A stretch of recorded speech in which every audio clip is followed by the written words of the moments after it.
Hey guys! Today we're diving into another truly horrifying case. If you want to support my channel, make sure to subscribe and stay active. It really helps me out. I'd be super grateful for that. Let's get started. On March 5th, 2021, 30-year-old Matthew Dunmeyer left a suburban Cleveland bar and got into a white smart car driven by a woman he referred to only as an old friend. He told his group of friends he planned to spend the weekend with her, and then vanished. He never returned home the next day, ignored all calls, and his phone was found turned off. From this moment, two families' lives began to unravel. No one close to Matthew knew who this woman was, where they were headed, or why he had kept the meeting secret. What began as a missing persons search quickly turned into a murder case, and ultimately, a tragedy that dragged in people who'd had no connection to the crime. This is a story about hidden lives, a desperate search for justice, and how a single, unexpected meeting can set off a chain of events you can't walk away from. Matthew Dunmeyer was born on November 26, 1989 in Hudson, Ohio, to Tommy and John Dunmeyer. His hometown was the picture of suburban America: well-kept homes, good schools, a strong sense of safety. He grew up in that calm environment. From an early age, Matthew was drawn to music. His parents supported him. He started playing guitar at 6, later learned other instruments. As a teen, he got into rock music, went to concerts with old friends from elementary school. Academics weren't his strong suit. In high school, he did just enough to pass, showing little interest in schoolwork. After graduation, he chose not to go to college. Instead, he took a sales job at a local shop and stayed in town. At 20, he met a woman whose name isn't given in case files. A year later, they moved in together. Soon, their son Caleb was born, and 2 years after that, their daughter Adriana arrived. Though he became a young father, those who knew him say he was a hands-on parent and a family man. He held a steady job, stayed in touch with friends, and lived an outwardly stable life. Chelsea Perkins was born the same year as Matthew and graduated from the same high school in 2009, though they weren't classmates. After earning her diploma, she joined the U.S. Coast Guard. She spent several years serving in Texas aboard a small vessel. During that time, she met her future husband. They later married and had 2 children before relocating to Virginia. After leaving military service, Chelsea began working online, creating adult content under the alias Selena Savage. She opened an account on OnlyFans and promoted it via Instagram. This work brought her a steady income, comparable to what she earned in the Coast Guard. All her content was posted under her stage name, helping her maintain a boundary between her public persona and her private life. Although both families appeared to be living stable lives, neither Matthew's friends nor Chelsea's relatives had any idea the two had ever been in contact. Up until 2021, there was no sign they knew each other. It all started with what seemed like a harmless message exchange on social media. Nothing that caught the attention of anyone close to them. No one could have predicted how this online connection would lead to such devastating consequences. Friday, March 5th, 2021. After work, Matthew Dunmeyer headed to Tiki Underground, a bar he often visited with coworkers and longtime friends. That evening was no different. He had arranged to meet a few people for their usual catch-up over drinks. They started gathering around 5:30 p.m., planning to keep it short, as everyone expected to be home by dinner. As the group chatted, they talked about weekend plans. Some suggested a quick trip outdoors, others mentioned errands or family time. When it was Matthew's turn, he said he was unavailable. He told them an old friend from Virginia had come into town and they'd planned to meet up and hang out. That immediately sparked curiosity. A few people started asking who this woman was, how they knew each other, and why he hadn't invited her to join them at the bar. Matthew dodged the questions. He didn't mention her name or share any details. All he said was that they were going to stay at an Airbnb outside the city and go for a walk in the park the next day. The reaction among his friends was quietly uneasy. Many were surprised he was heading out overnight with someone no one had ever heard of, especially since he was in a relationship and living with the mother of his son and daughter. Several of those at the table had known him since school and couldn't recall him ever mentioning any friend from Virginia. His behavior didn't seem like him. Usually, he was open about his plans and personal life. At one point, Matthew received a message on his phone. He read it, stood up, and said his ride was about to arrive. One of his co-workers, who happened to be his direct supervisor, offered to walk him to the parking lot. He later admitted he was just curious and wanted to see this mysterious companion. By then, it was already dark. Matthew approached a white car parked a short distance from the entrance. From the shape, it looked like a Smart. A dark-haired woman was in the driver's seat. Because of the lighting and distance, her face wasn't clearly visible. The supervisor said goodbye to Matthew and went back inside, telling the others what he'd seen. Matthew's exit left the group with an odd feeling. The conversation continued, but the mood had shifted. Some started speculating about a possible affair, others were simply puzzled by the secrecy. None of them imagined they were seeing him for the last time. The morning of March 6th, 2021, didn't immediately raise alarms for those close to Matthew Dunmeyer. He had mentioned in advance that he planned to return home by that evening, so no one had reason to be concerned early in the day. But as the hours passed, Matthew remained unreachable. Calls went unanswered, and his phone was found to be switched off. By 8 p.m., his partner began calling around to his friends, trying to find out if anyone had heard from him or knew where he might be. A few confirmed they had seen him the previous night at Tiki Underground, and that he had left with a woman getting into a white Smart car. None of them knew who she was or where they were headed. They hadn't heard her name before. There weren't even any guesses. That realization only added to the growing sense of unease. It became clear that Matthew had deliberately kept the details of the meeting private, even from those he had known for years. By then, his partner had checked every possible line of communication. No responses. The last message she received from him came in at 10:49 p.m. the night before. Since then, there had been no activity, no calls, no texts, and the phone remained out of service. More than 24 hours had passed since he had walked out the door. It wasn't like Matthew to vanish without a word. Late that night, on March 6th, Matthew's parents went to the Hudson Police Department. They filed an official missing person report. His mother was adamant that he would not have disappeared voluntarily. According to her, Matthew wasn't the kind of person to just walk away, especially not without contacting his son, daughter, or longtime partner. The family stressed that nothing like this had ever happened before. The officers took the report seriously. Although Matthew was legally an adult, the details described raised enough concern for law enforcement to begin a preliminary search. Within hours, they started checking local hospitals, detention centers, nearby hotels, and accident reports. But nothing came up. Without access to Matthew's phone data, investigators had limited tools at their disposal. No one knew where he planned to spend the night. He hadn't mentioned the name or location of the Airbnb. The identity of the woman he met remained unknown. The only lead they had was that she had been driving a white Smart car. That wasn't enough to launch a broader search outside city limits. Efforts to locate Matthew in Hudson and the surrounding areas led nowhere. He wasn't at any friend's house, hadn't shown up at work, and wasn't listed among patients at local medical facilities.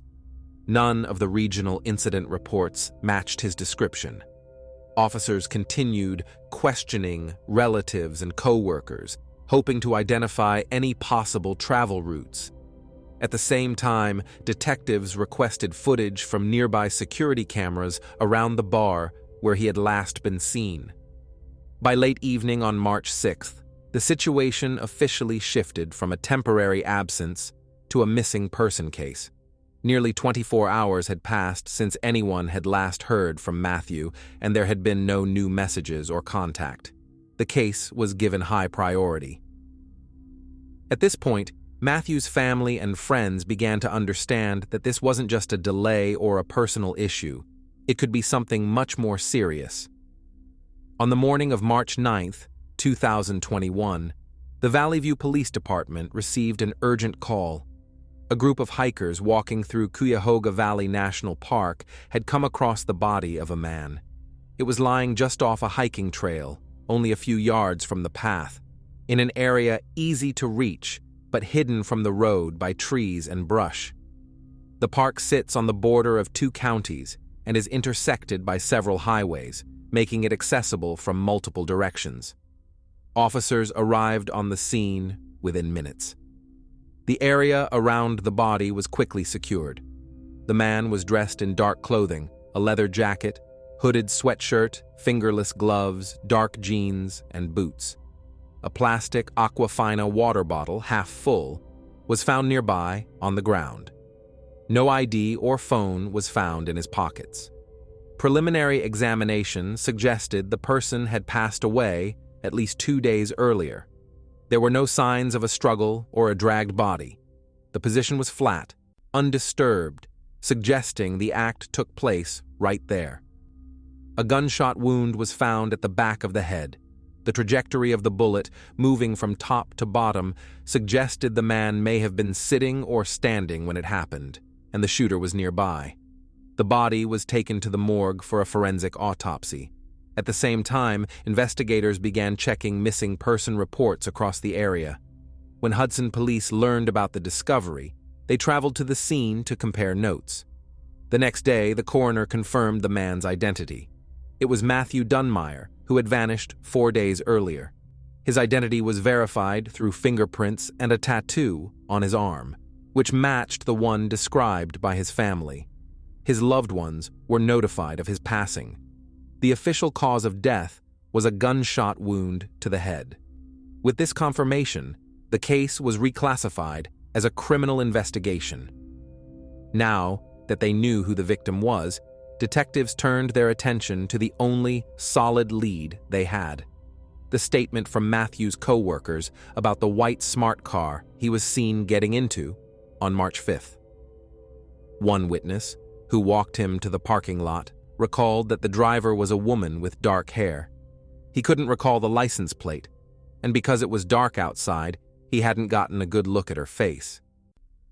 The investigation began with surveillance footage from the area around the bar. It turned out that the Tiki Underground parking lot didn't have cameras, but a traffic camera near the highway exit nearby had recorded a white smart car heading in the direction of Hudson at 5:46 p.m., about 15 minutes before Matthew arrived at the bar. This confirmed the car's direction of travel. The next key location on the timeline was a gas station, where at 6:15 p.m. security footage captured the same white smart car. Matthew was seen exiting the vehicle, walking into the store and purchasing a bottle of water, a can of soda, and a pack of cigarettes. That same Aquafina bottle would later be found near his body. This stop allowed investigators to build a continuous timeline of the evening's events. Further review of traffic cameras and roadway sensor data revealed the smart car traveled north toward Cleveland. Using toll records and sensor pings, investigators were able to precisely map the route.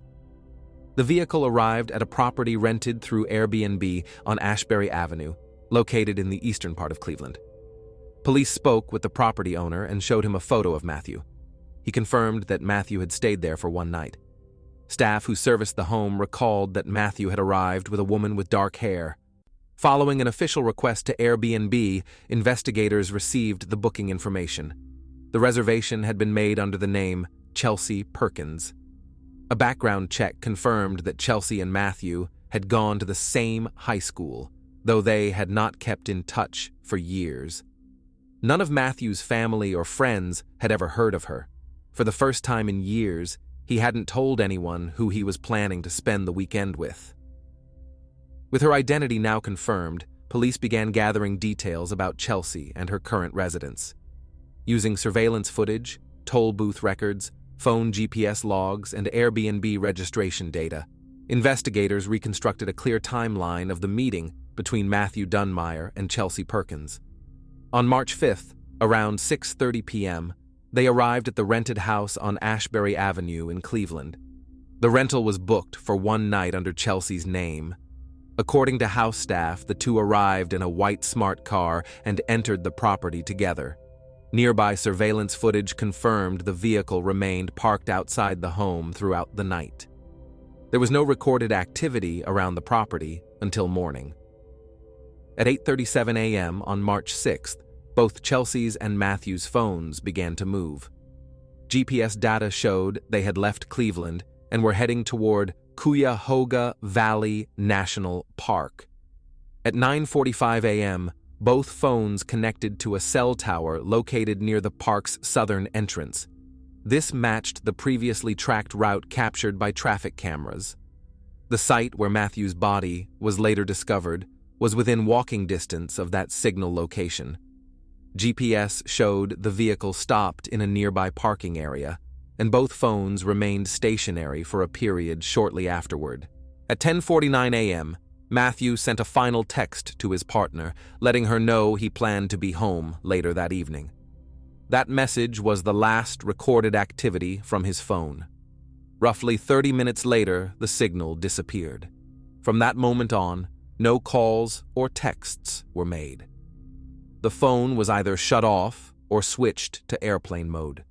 Chelsea's device, however, remained active.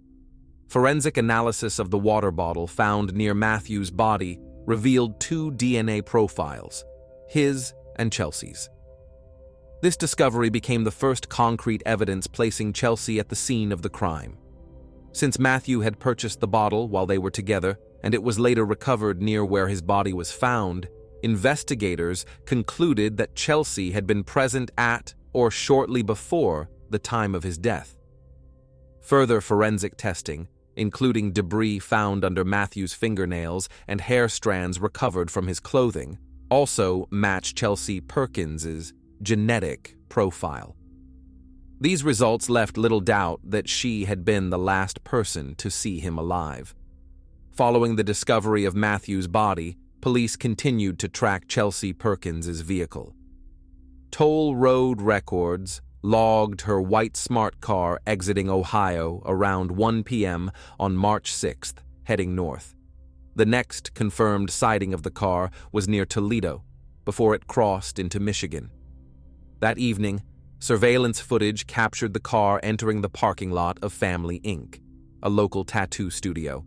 According to staff at the studio, a dark-haired woman arrived alone, presented an ID bearing the name Chelsea Perkins, and scheduled a service.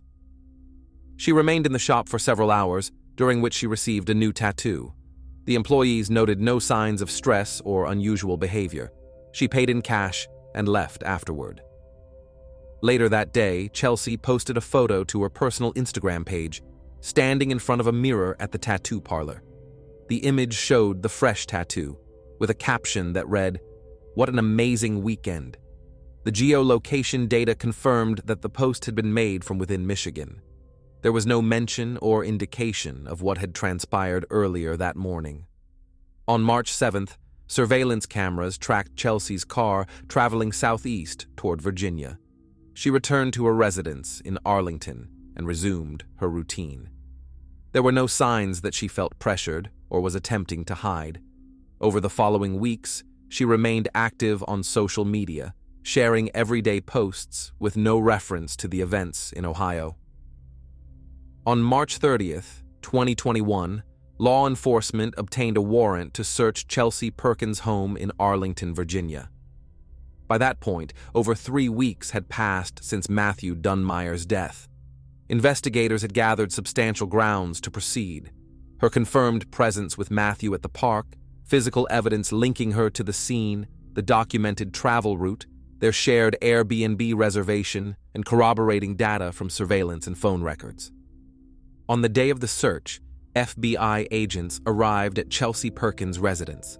Chelsea herself answered the door and cooperated without resistance. During her interaction with the federal team, she expressed surprise at their visit and declined to answer any questions without an attorney present. During the search, officers discovered a 9mm Springfield Armory semi-automatic handgun. The firearm was legally registered in Chelsea's name. Forensic testing later confirmed that this exact weapon was used in the fatal shooting that resulted in Matthew's death. Investigators also seized electronic devices, documents, personal belongings, clothing, and accessories consistent with surveillance footage from Cleveland and the national park. With the combined DNA evidence found on the water bottle and under the victim's fingernails, law enforcement had assembled a solid case. Despite the mounting evidence, Chelsea Perkins was not immediately taken into custody.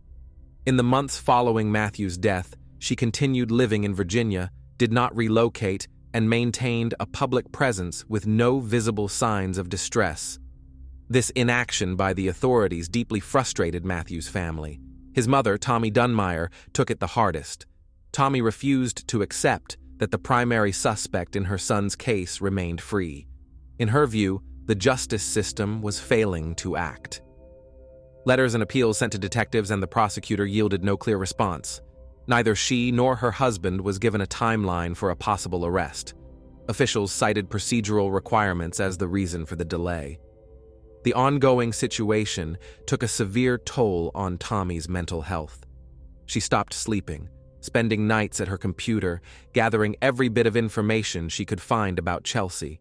She tracked Chelsea's social media activity, noted addresses, and searched for travel records. This obsession unfolded alongside her intense grief over losing her son. Over time, that grief hardened into a desperate determination.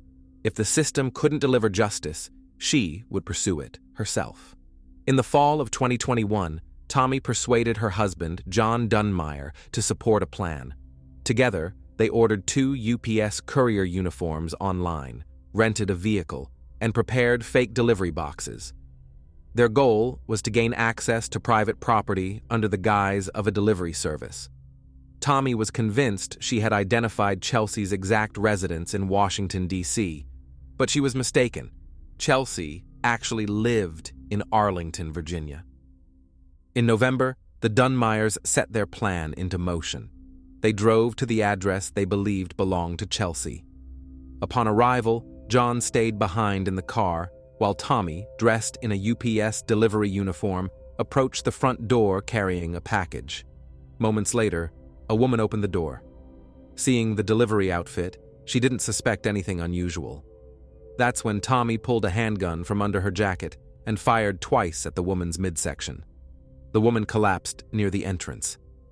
Almost immediately, Tommy realized she had made a terrible mistake. The victim had no connection to the case. She didn't know Matthew or Chelsea. Authorities never released her name, but it was confirmed that she survived after undergoing emergency surgery at a nearby hospital. In a panic, Tommy attempted to flee. Neighbors who heard the gunshots called emergency services. Patrol units arrived within minutes. Tommy had begun walking away, but officers spotted her not far from the scene. When she saw them approaching, she turned the gun on herself and ended her life with a shot to the head. She was 57 years old. Her husband, John, was arrested at the scene. He had remained in the car, parked nearby, and made no attempt to escape. He was later charged with being an accessory to attempted murder and conspiracy to commit a criminal act. During questioning, John claimed he acted under his wife's pressure and was unable to stop her. The aftermath shattered the family entirely. Matthew's son and daughter were now left without a father or grandmother. The public outcry surrounding the story increased pressure on investigators, but at that point, Chelsea was still not in custody. Tommy never lived to see an arrest. Her tragic decision was seen by many as a devastating result of what the family viewed as an unbearable delay in justice. It wasn't until December 9th of 2021, 9 months after Matthew's death, that Chelsea Perkins was officially arrested and taken into custody at her registered address. During her arrest, Chelsea remained calm and did not resist. She declined to give a statement. She was charged with first-degree murder.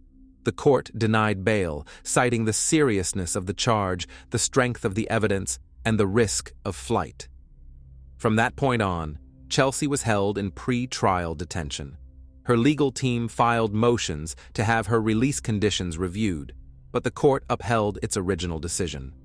Prosecutors submitted the case for trial, supported by a detailed indictment that included witness statements, ballistics analysis, surveillance video, text message logs, Airbnb booking confirmations, and a full digital timeline of Chelsea's movements.